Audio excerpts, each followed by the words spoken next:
الحمد لله رب العالمين والصلاة والسلام على أشرف الأنبياء والمرسلين وعلى آله وصحبه أجمعين أما بعد. Sidang jemaah sekalian rahimani wa rahimakumullah. Alhamdulillah, pagi ini kita dapat lagi sama-sama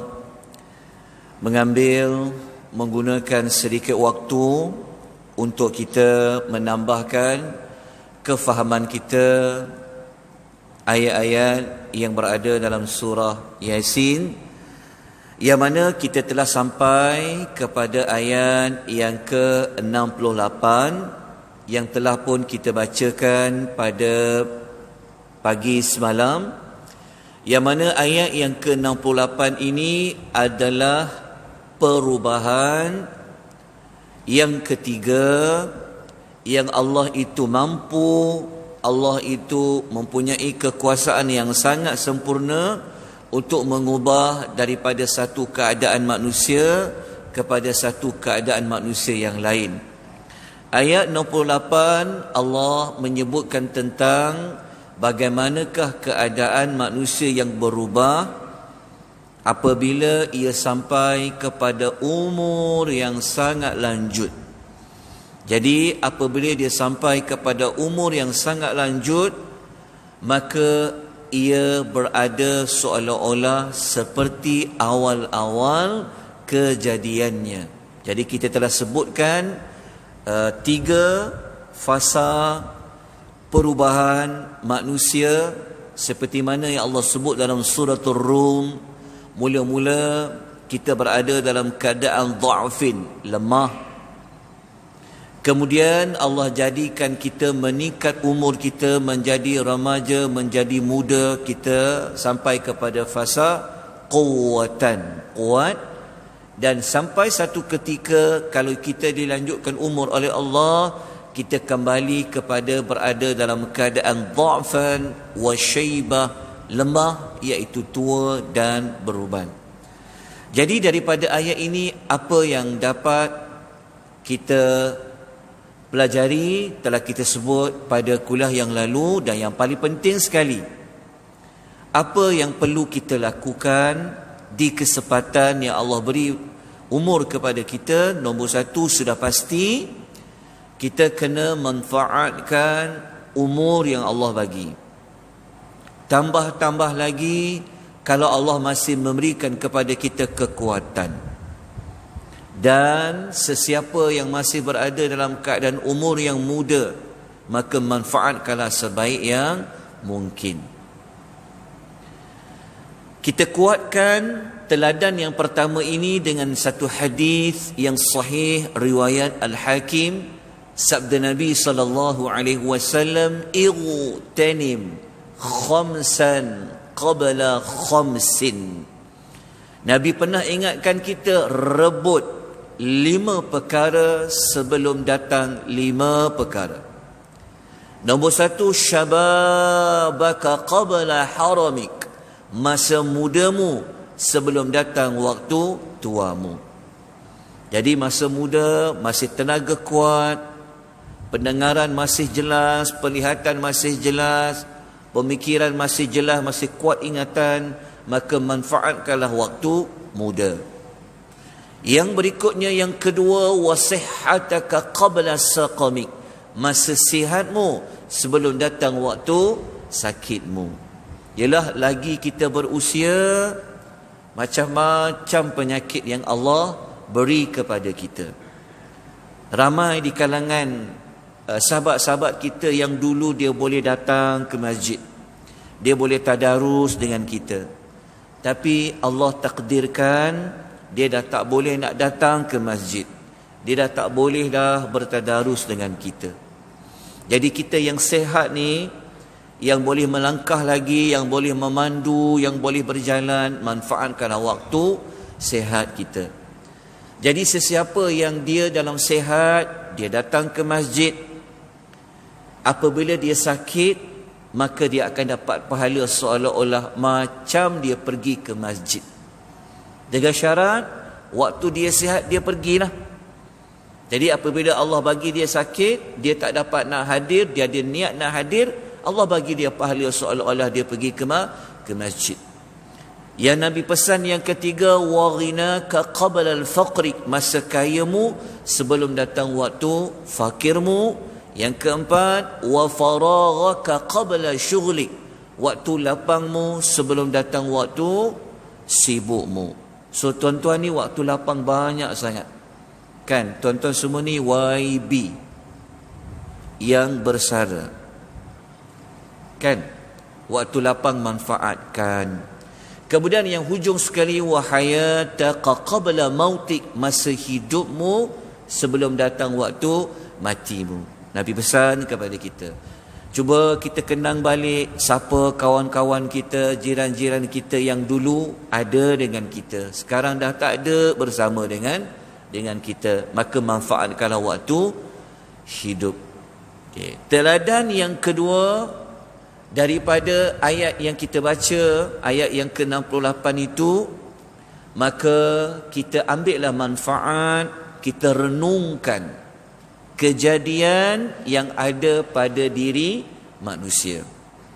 Pada diri kita ni sebenarnya kita boleh nampak jelas bahawa Allah itu Tuhan yang berkuasa.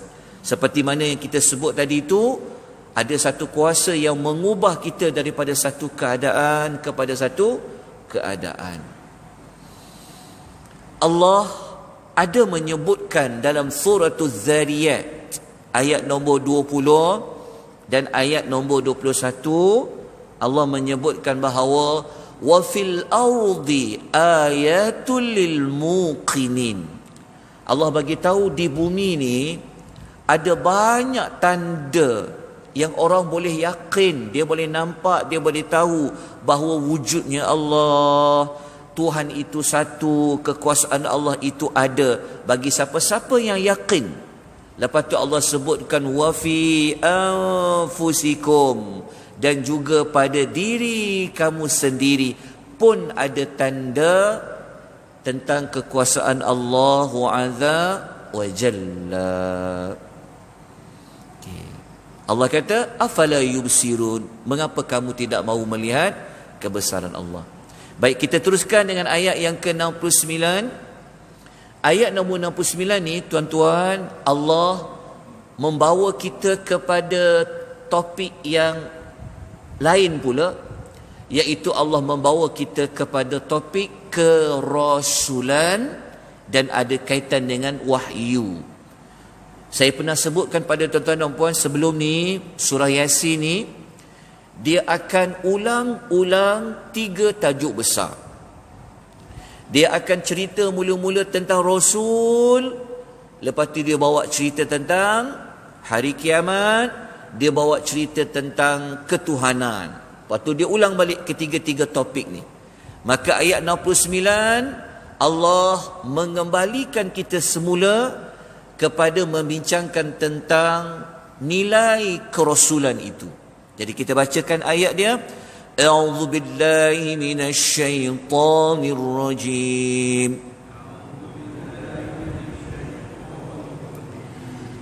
Wa ma 'allamnahu asy-syi'ra wa ma yanbaghi lahu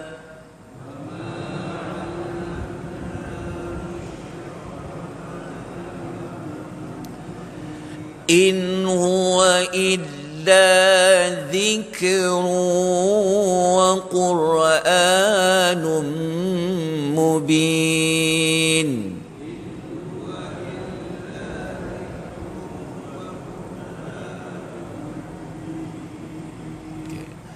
Allah menjelaskan siapa itu Rasul. Allah mengatakan kami tidak mengajarkan syair kepada Nabi, dan kepandaian syair itu tidak sesuai bagi Nabi. Maknanya Allah bagi tahu bahawasanya Nabi tak pernah pun belajar syair. Dan kalau dia belajar syair pun macam tak layak bagi kedudukan Rasul itu belajar syair. Kenapa? Kerana salah satu tomahan terhadap kesucian ayat-ayat Al-Quran, ada orang mengatakan Quran yang Nabi baca tu sebenarnya adalah syair. Maka Allah menolak tomahan itu dengan Allah mengatakan bahawa apa yang Muhammad sampaikan itu dia bukanlah syair, sebab dia tak pernah diajar tentang syair. Tapi Allah beritahu ayat Al-Quran yang Nabi sampaikan itu in huwa illa dhikrun, yang kami wahyukan kepadanya itu tidak lain adalah merupakan zikir. Zikir maksudnya apa? Peringatan. Perkataan zikrun, kenapa ada tanwin pada bacaan zikrun? Saya pernah sebut sebelum ini, kalau Allah gunakan tanwin, dia merujuk kepada isim, dia merujuk kepada nouns, kepada nama. Dekat sini adalah kata nama yang membawa maksud Al-Quran itu dia memang peringatan yang merujuk kepada dia selalu ingatkan kita. Maknanya kalau kita tak sedar lagi, teruk berbenar lah. Faham tak maksudnya? Sebab sifat Quran ni dia ingatkan. Sebab tu tuan-tuan jumpa banyak surah-surah Al-Quran, jumpa macam topik yang sama lah, tema yang sama lah. Itulah sifatnya Al-Quran. Dan Allah menjelaskan apa yang Nabi baca tu, dia adalah Quranun Mubin. Dia adalah Al-Quran yang sentiasa menjelaskan sesuatu perkara. Muslimin dan muslimat rahimani wa rahimakumullah, kalau kita tengok dalam nota tu ada diletakkan kenapa Al-Quran itu dia beza dengan syair. Orang Arab dulu dia suka bersyair. Dalam zaman sekarang ni mungkin pada lagu-lagu, mungkin pada macam sajak, mungkin maksudnya orang buatlah macam tu. Bukan tak boleh, boleh. Tetapi Al-Quran tu dia bukan bentuk macam syair. Kenapa? Kalau syair, dia tak kira. Syair ni tujuan dia apa, dia tak ambil kira. Yang paling penting apa? Yang paling penting dia jaga lenggok bahasa dia. Al-Quran ni dia jaga juga bahasa dia, tetapi Al-Quran dia mengambil kira mesej nak sampaikan tu. Tapi ada syair, tujuan dia nak menggembirakan manusia semata-mata, bagi orang dengar sedap. Macam tu. Al-Quran ni tidak. Kadang-kadang dengar ayat dia tu, tajamnya ayat dia tu, menakutkanlah ayat dia tu. Dia berbeza dengan syair. Lepas tu syair ni kadang-kadang dia boleh tersilap. Tetapi Al-Quran tidak ada salah silap dia. Baik. Yang paling penting, mari kita ambil penerangan. Apa maksud Al-Quran itu zikir? Kita kata dia adalah peringatan. Dia ada 3 sudut. Al-Quran itu zikir, Al-Quran itu peringatan. Nombor 1 dari sudut memberi nasihat, memberi pengajaran. Yang ini yang selalu kita gunakan. Setiap kali kita baca ayat, kita buat apa? Kita cari pengajaran. Betul tak? Kita cari pengajaran. Memang sifat Quran dia memberikan teladan. Situ. Yang tu kita dah lalui lah. Maksud zikir yang kedua, Al-Quran ni memang dijadi sebagai zikir. Kita kan digalak banyak berzikir. Betul tak? Banyak berzikir. Jadi antara zikir yang paling tinggi sekali kalau nak berzikir adalah membaca ayat-ayat Al-Quran. Itulah yang paling top sekali. Kalau kata, apa zikir yang terbaik? Bacalah Al-Quran. Jadi maksud zikir kat situ merujuk juga kepada zikir untuk mengingati Allah. Yang nombor 3, Zikir dekat situ dia merujuk kepada ketinggian dan kemuliaan. Maksud dia apa?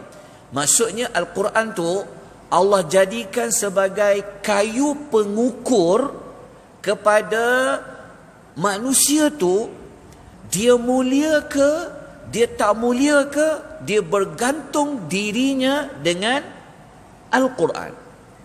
Sebab tu tuan-tuan tahu ada hadis kata Al-Quran ni dia boleh meninggikan seseorang, dia boleh menjatuhkan seseorang. Menjatuhkan tu maksud dia apa? Al-Quran ni siapa yang dekat dengan dia, selalu dia baca, dia faham, dia amal, darjatnya akan tinggi. Maknanya siapa-siapa yang nak mulia di sisi Allah, cara dia macam mana? Macam mana dia dengan Al-Quran. Tetapi lagi dia jauh dengan Quran, dia tak ikut seperti Al-Quran, berlawanan dengan Al-Quran, maka Al-Quran itu akan menjatuhkan darjat dia. Itulah maksud Al-Quran itu sebagai zikr. So ada 3 sudut. Tiga makna ini boleh diterima kata para ulama tafsir. Muslimin dan muslimat rahimani wa rahimakumullah, kita terus pergi kepada pengajaran ayat dia. Okey. Jadi nombor 1, kita dapat belajar ayat ini telah membantah siapa-siapa kalau dia tuduh Nabi sallallahu alaihi wasallam sebagai penyair, maka ayat ini membantah. Bahkan ayat ini mempertahankan Al-Quran ini bukanlah sebagai syair. Okay, jelas saudara puan-puan rahimani wa rahimakumullah. Nombor 2, ayat ini memberitahu kepada kita bahawasanya antara belajar syair dengan belajar Al-Quran, maka belajar Al-Quran itu sangat mulia. Oleh sebab itu, jadi seorang Rasul, dapat pangkat Rasul, dapat wahyu Al-Quran, faham Al-Quran, lebih mulia daripada menjadi seorang yang mahir dalam bidang syair. Okay.